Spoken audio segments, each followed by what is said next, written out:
You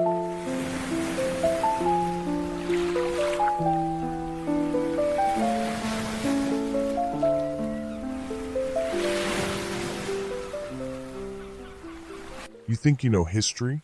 Think again. When the world speaks of the African diaspora, one image dominates the imagination. Wooden ships braving the Atlantic, millions of souls torn from their homelands and carried to the Americas in chains. That story is true, and it is tragic. But it is not the whole story. There is another diaspora, hidden in plain sight, erased from textbooks, whispered only in fragments. It is the story of Africa's sons and daughters carried not westward, but eastward, across the vast Indian Ocean. On the trade winds of the monsoon, Africans moved for centuries. Some sailed as traders and mercenaries, others as enslaved captives, and some as free settlers who found new homes in Arabia, India, Persia, Sri Lanka, and beyond. This diaspora predates the Atlantic slave trade by centuries, and it continued long after the Atlantic ended.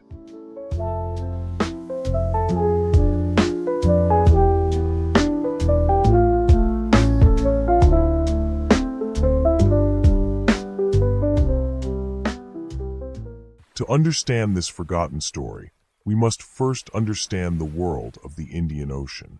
Long before Europe carved up the seas, the Indian Ocean was already the heartbeat of global trade. From the Swahili coast of East Africa to the bustling markets of Arabia, from Gujarat in India to the ports of China, ships carried spices, ivory, gold, textiles, and people. These routes were ancient, stretching back thousands of years.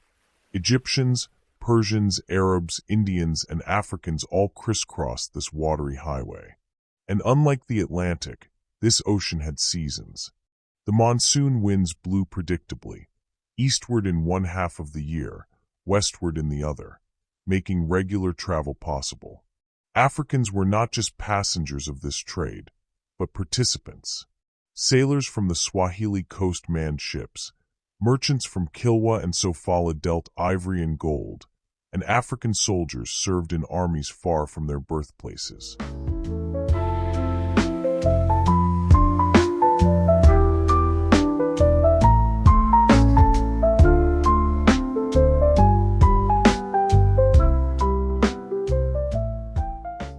Yet, just as the Atlantic trade was defined by slavery, so too was the Indian Ocean world.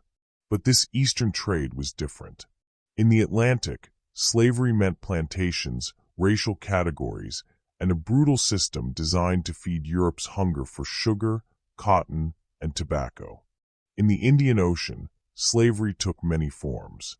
Some Africans were domestic servants in Arabian households. Others became sailors and soldiers. Some were concubines in royal courts. And some rose to extraordinary heights of power, generals, nobles, even kings. This system was older. Arabs and Persians had been capturing and transporting Africans since at least the 7th century. The Zanj, the name given to East African peoples, were carried in massive numbers to Iraq, Persia, and Arabia. In the 9th century, so many Africans were enslaved in Mesopotamia that they staged a rebellion, known as the Zanj Rebellion, which shook the Abbasid Caliphate to its core. It was one of the largest slave uprisings in world history, led by Africans demanding freedom.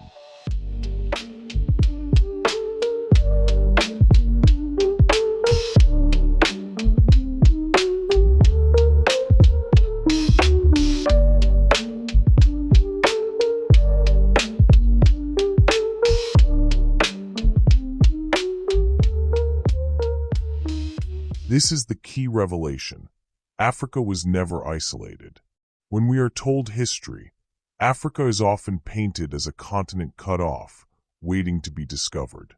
But this is a lie. Africa was central. Its gold enriched Arabia. Its ivory decorated Chinese courts. Its sailors rode the monsoon winds. And its people, by choice or by force, were woven into the fabric of societies across Asia. This means the African diaspora is not just a story of Brazil, Jamaica, or the United States. It is also a story of Gujarat, of Yemen, of Sri Lanka, of Indonesia. The faces of Africa appear in unexpected places. In the festivals of Karachi, in the dances of Sri Lanka, in the music of Hyderabad. They are long-lost brothers and sisters, forgotten by the world, but not gone. In the next part of our journey, we sail to the gateways of this diaspora, Zanzibar, Mozambique, and Madagascar. These were not only departure points for countless Africans, but cultural crossroads where Africa, Arabia, and Asia touched and transformed one another. Through these ports, Africans were carried eastward, their destinies forever changed, yet their heritage never erased. This is Africa's hidden story, and it begins on the shores of the Indian Ocean.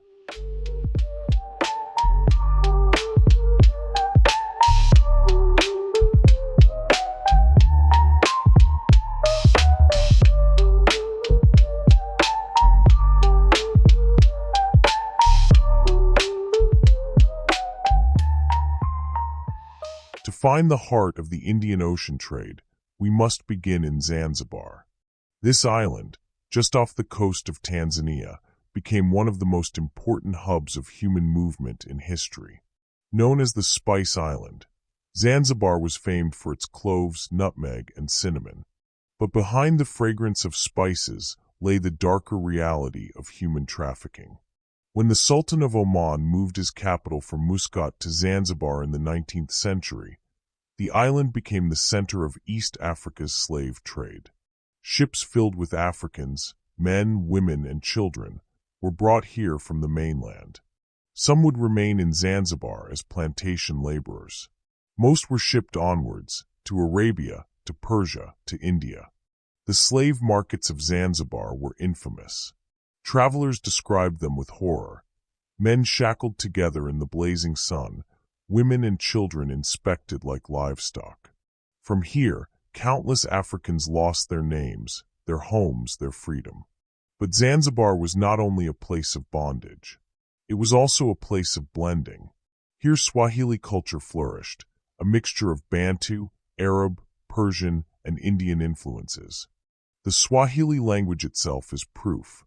Built on a Bantu foundation, but enriched with Arabic and Persian words. Even today, the narrow streets of Stone Town echo with this layered history. African rhythms, Arab architecture, Indian spices, all fused into a living mosaic. Zanzibar was not just a slave market. It was a cultural gateway, a threshold between Africa and Asia.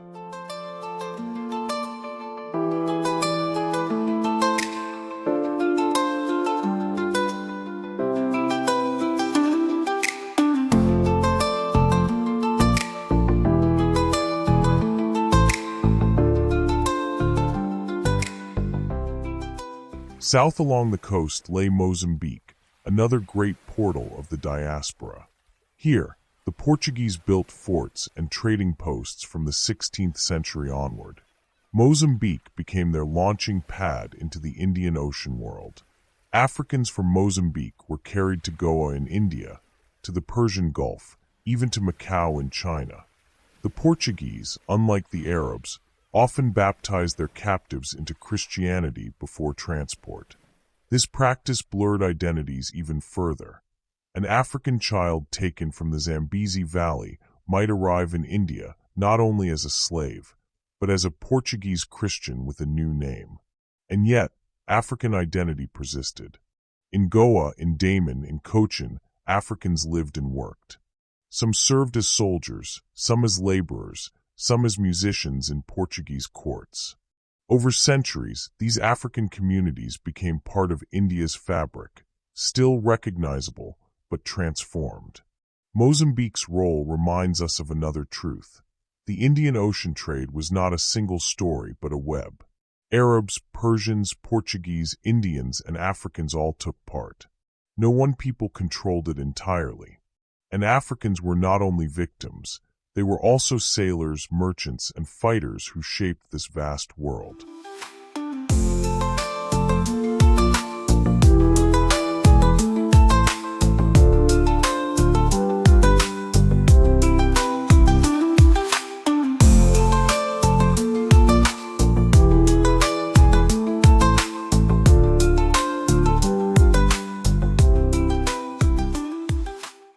Further east lies Madagascar, a land that stands as living proof of Africa's connection to Asia.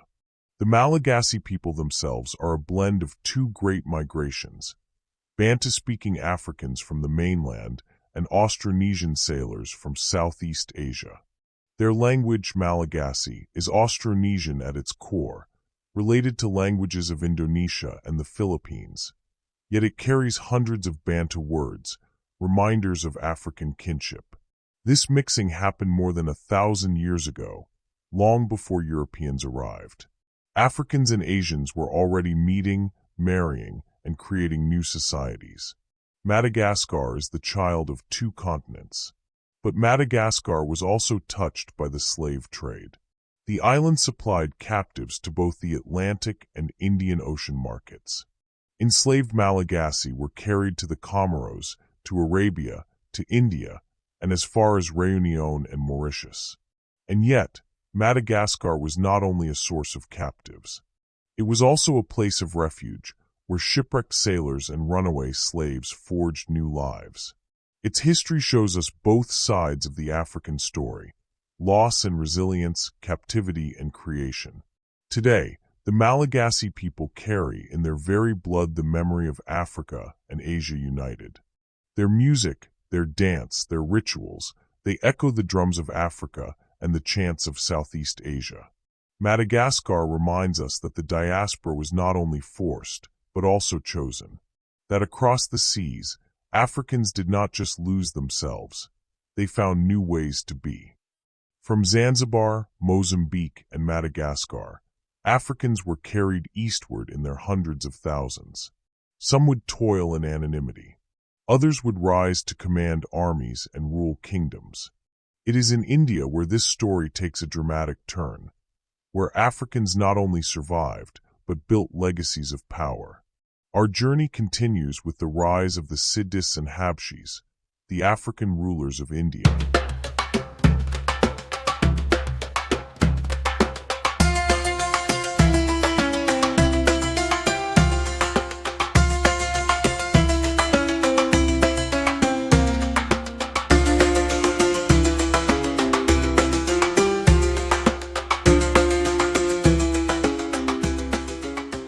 When Africans first arrived in India, they were called by many names. Habshi, from the Arabic Habash, meaning Abyssinian or Ethiopian. Siddhi, possibly from the honorific Sayyid, or as some argue, a fractured echo of Musiri, Mizraim, ancient names tied to Africa itself. They came by many paths. Some as enslaved soldiers sold in markets of Arabia and Gujarat. Others as sailors, mercenaries, or servants in the courts of kings. But India was not a place where they simply disappeared into servitude. Here, Africans became visible. Here they fought, commanded, and in some cases ruled.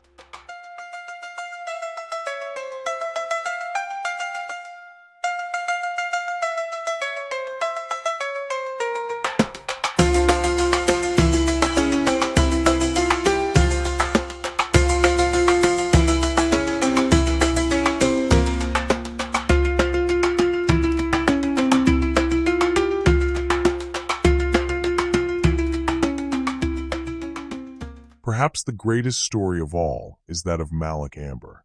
Born in Ethiopia in the mid-16th century, he was sold into slavery as a boy.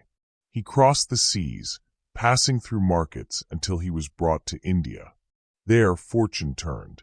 Trained as a soldier, Malik Amber proved himself a brilliant strategist. He rose through the ranks, and by the early 17th century, he commanded thousands of troops in the Deccan.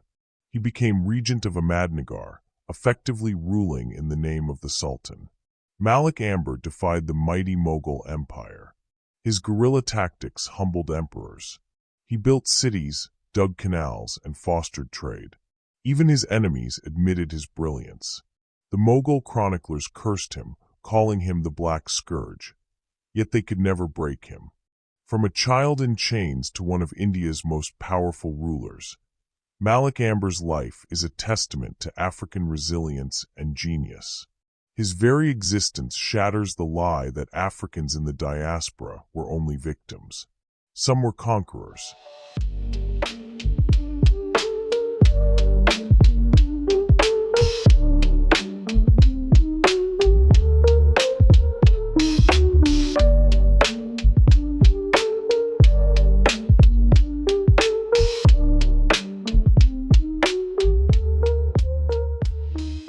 But Malik Amber was not alone.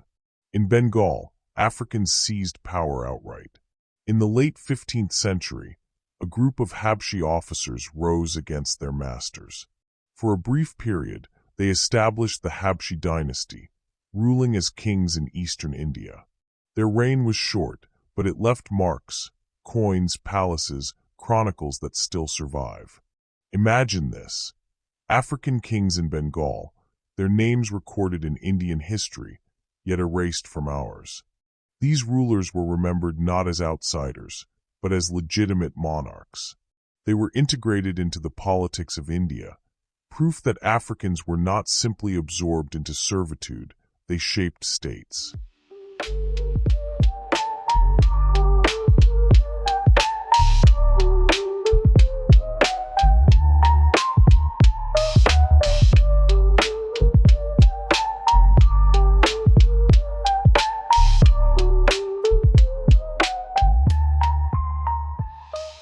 Along the western coast of India, Africans carved out something even more enduring: the state of Janjira. The Siddhis, brought as mercenaries and sailors, took control of the island fortress of Janjira. Surrounded by the Arabian Sea, its walls rose sheer from the waves. No invader ever conquered it, not the Portuguese, not the Marathas, not even the Mughals. From this stronghold, the Siddhis ruled as kings for centuries. They commanded fleets, controlled trade, and stood as a symbol of African sovereignty in Asia. Imagine the sight: African-descended rulers in a stone fortress on the Indian Ocean, their banners flying, their ships patrolling the waters. This was no hidden corner. This was power, visible and undeniable.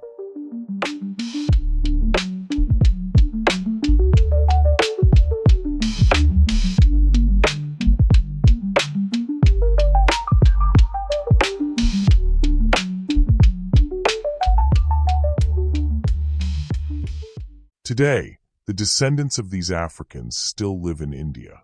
In Gujarat, Karnataka, Hyderabad, and Maharashtra, communities of Siddhis carry forward fragments of their heritage. Their music bears the drumbeats of Africa. Their dances echo the steps of Bantu ancestors. Their festivals honor both Indian gods and African spirits. For centuries, they were pushed to the margins, often forgotten, sometimes discriminated against. But they remain living proof of this hidden diaspora. The story of Africans in India is not only a tale of enslavement. It is a story of survival, adaptation, and triumph. From slaves to generals, from captives to kings, this is Africa's hidden story, written on Indian soil. Our journey now moves westward, to Pakistan and Sri Lanka. In Karachi, the Shieti people keep alive ancient African drumming and rituals. In Sri Lanka, the Kafirs dance to rhythms that once shook the heart of Africa. Here, too, the diaspora survives, carrying the sun of Africa across the seas.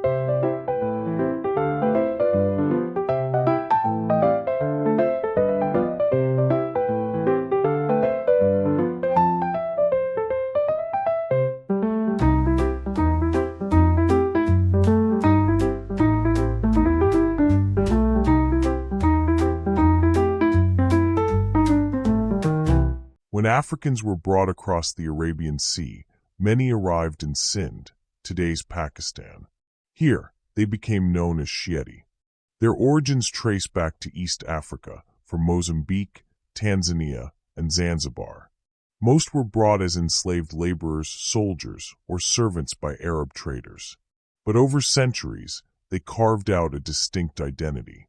In Karachi, Lyre became their stronghold, a place of African beats, football culture, and resilience. Despite poverty and marginalization, Lyre's Shieti kept their culture alive. The heart of their heritage is the Shiedi Mela, the grand festival at the shrine of Mango Pier. Here, sacred crocodiles are fed and honored. The rhythms of African drums echo in the air. The dances, the chants, the costumes, they are Africa remembered, wrapped in South Asian faith and devotion. The Shiedi are Muslims, deeply rooted in Pakistan's culture. Yet their faces, their music, and their words whisper Africa's story. They show us that diaspora is not just survival, it is transformation. A people displaced create a new identity without losing the pulse of their ancestors.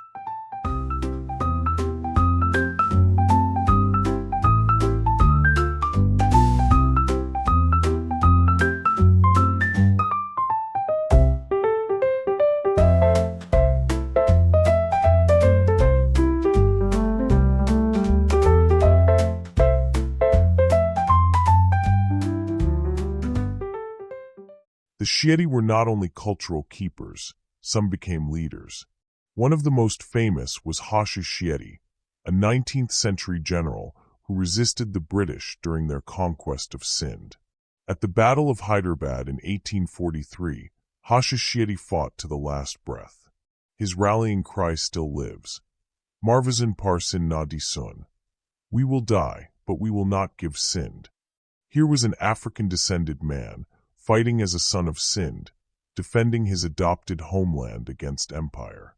His story reminds us that the African diaspora was not only about integration, but about becoming part of local struggles for freedom.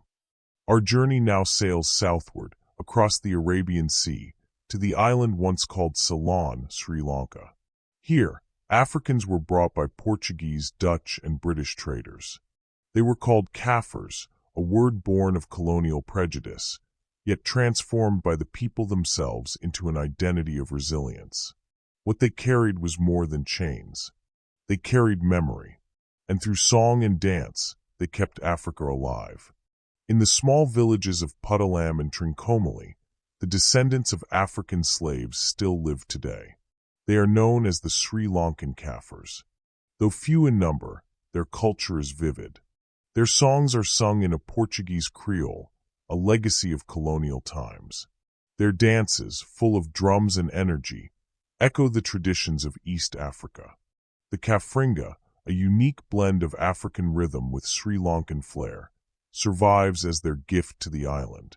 The Kafirs became soldiers, laborers, and musicians.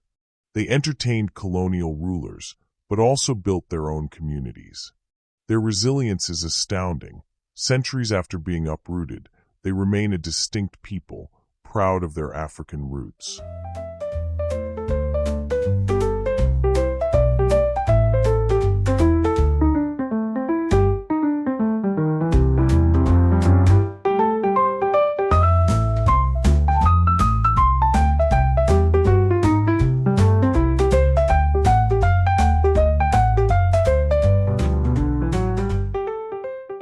Even the land's name whispers Africa.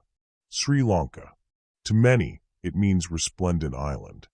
But in the tongue of Africa's children, it carries another echo. Siri, the eagle, the falcon. Langa, the sun. Together, they call to the Aba Kalanga, the people of the sun. The name itself is a reminder that our ancestors carried Africa's light eastward, leaving footprints in language, in names, and in heritage. Today, the Kafirs of Sri Lanka face challenges. Many live in poverty, their numbers dwindling. Yet they remain a living bridge between Africa and Asia. Their laughter, their songs, their dances, they are echoes of Africa, alive in the Indian Ocean. In Pakistan and Sri Lanka, the story is the same. Africans, carried eastward in bondage, turned suffering into culture and culture into survival.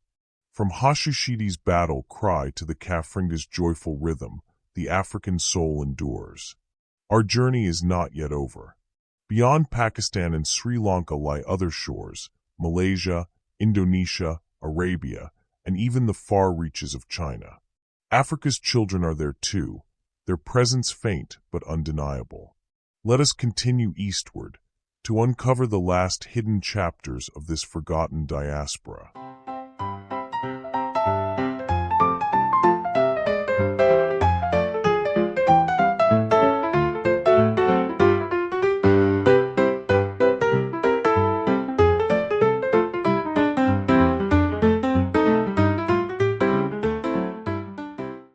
Africans sailed eastward, many settled along the Arabian Peninsula. In Yemen, Oman, and Saudi Arabia, they were sailors, soldiers, and laborers. Here, Africans were called Zanj, a term that originally denoted the East African coast. They lived alongside Arabs, Persians, and Indians, shaping trade, culture, and even the armies of sultans. In Oman, Africans became part of the ruling military elite. In Yemen, they farmed the fertile lands of the Hadramaut. And in Saudi Arabia, they served in both domestic and military roles, blending traditions from their homelands with Arabian culture. African rhythms echoed in Yemeni music. Their dances survived in festive rituals. Their presence is not a footnote, but a living thread in the tapestry of the Middle East.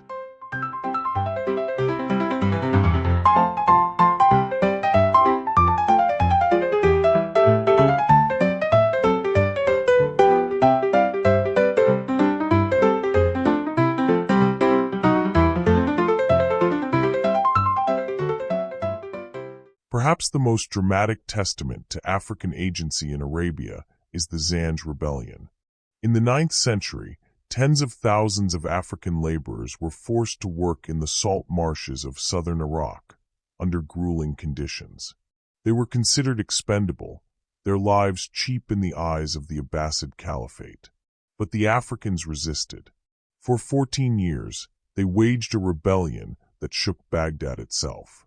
The Zanj established cities, fought armies, and declared autonomy. Though ultimately suppressed, their rebellion left an indelible mark, proof that Africans did not silently endure slavery, but fought to reclaim their freedom, even on foreign soil.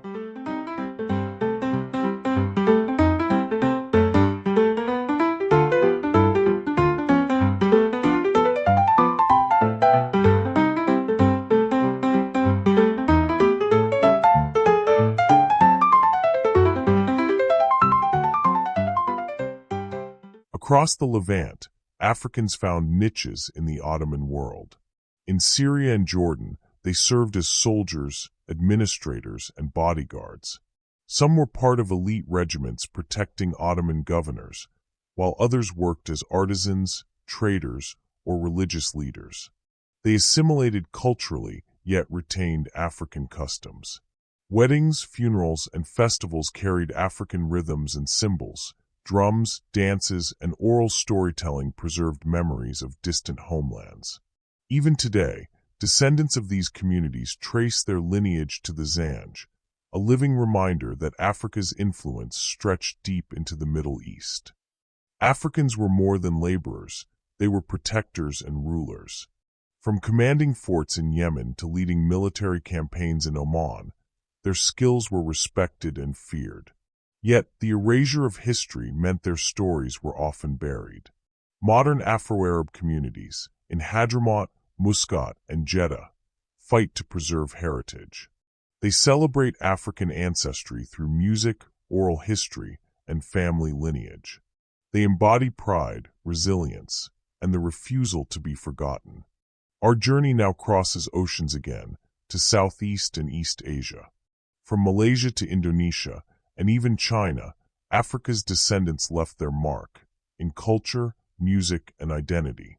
The diaspora continues, unseen yet unbroken, a testament to Africa's reach and resilience across continents.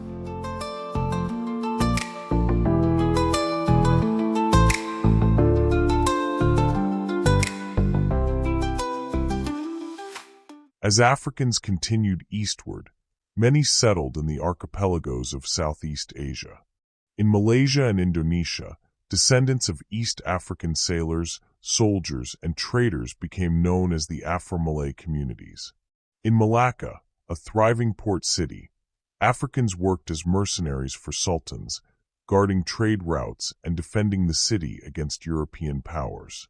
Others became part of the royal court, their martial skill and naval expertise highly prized. Across Java, Sumatra, and Borneo, African descendants integrated into local societies, blending music, dance, and religious practices. Their presence survives in festivals, martial arts, and even in the rhythms of the traditional gamelan, subtly echoing African percussion. Here, in the islands of Southeast Asia, Africa's influence is woven into the very fabric of daily life, unseen yet undeniable.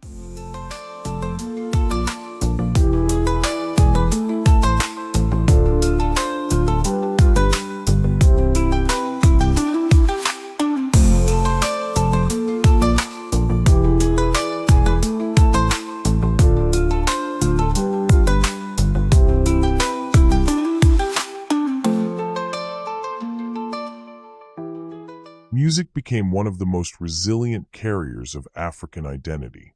In Indonesia, Afro-descendants preserved rhythmic patterns that can be traced back to Bantu traditions. Dance movements incorporated African agility and style, creating hybrid performances that are still celebrated today.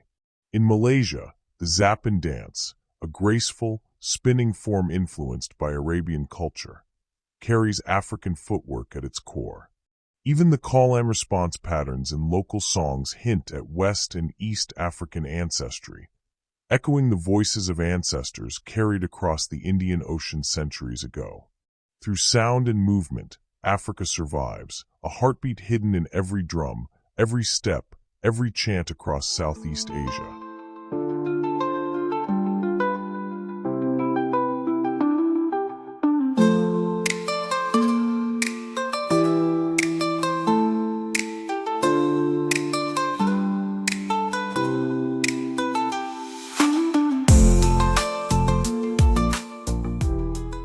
The Philippines also bears faint marks of African influence.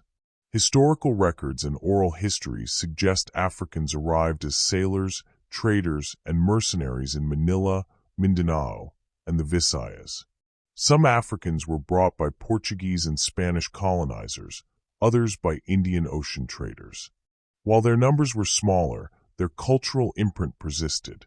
In martial arts movements, in rhythmic patterns of songs, and in oral storytelling that echoes African cadences. Even in distant archipelagos, the African diaspora left fingerprints, invisible to many, yet etched in memory and rhythm.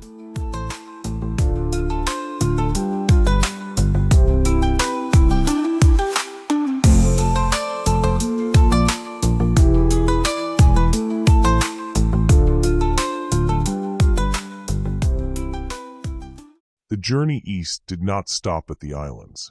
In China, particularly in Guangzhou and during early Ming Dynasty voyages, Africans interacted with merchants, sailors, and imperial officials. Historical records, paintings, and accounts describe Africans as sailors, soldiers, and traders, partners in the global commerce of the Indian Ocean.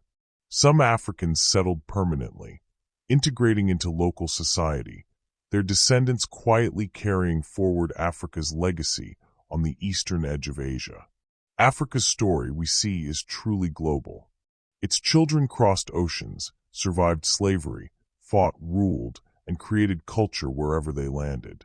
From the Indian Ocean to Southeast Asia, to the islands of the Pacific, Africa was never absent, never forgotten.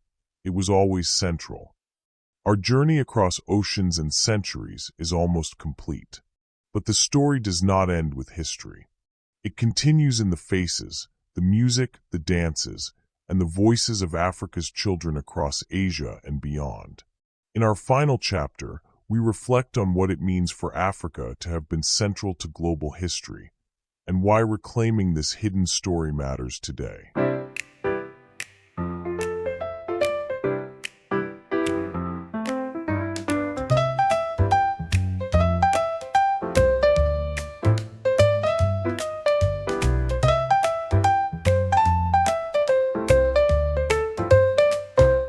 Through Zanzibar, Mozambique, Madagascar, India, Pakistan, Sri Lanka, Arabia, Southeast Asia, and even China, one truth emerges. Africa was never isolated. Its people were never absent from the world's stage. They built cities, commanded armies, ruled kingdoms, taught trades, and carried culture across oceans. Every market, every port, every court bore the imprint of African presence. Yet, much of this has been erased. Africa has been portrayed as a passive continent, waiting to be discovered, waiting to be conquered, waiting to be spoken about. The truth is far richer, far bolder, and far more inspiring.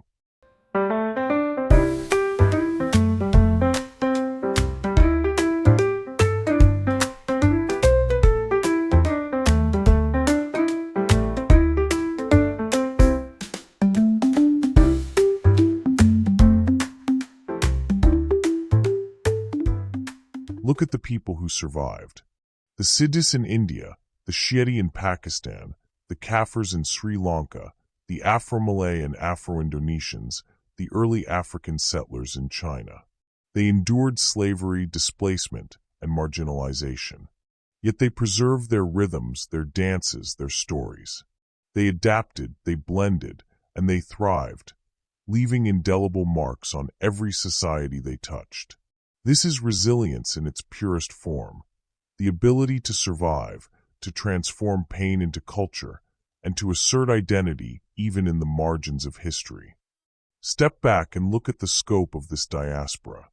Across continents and oceans, Africa's children became part of the fabric of humanity. They were soldiers, sailors, scholars, kings, and mothers. They built cities and forts, defended kingdoms, created music and dance, and forged communities. Their story is not just about loss. It is about connection. It is about a global family whose roots trace back to Africa, a family whose branches stretch across Asia, the Middle East, and beyond. Every drumbeat, every dance step, every festival, they all echo the heartbeat of Africa, reminding the world that the continent was central, not peripheral, to human history. We cannot let this story remain hidden.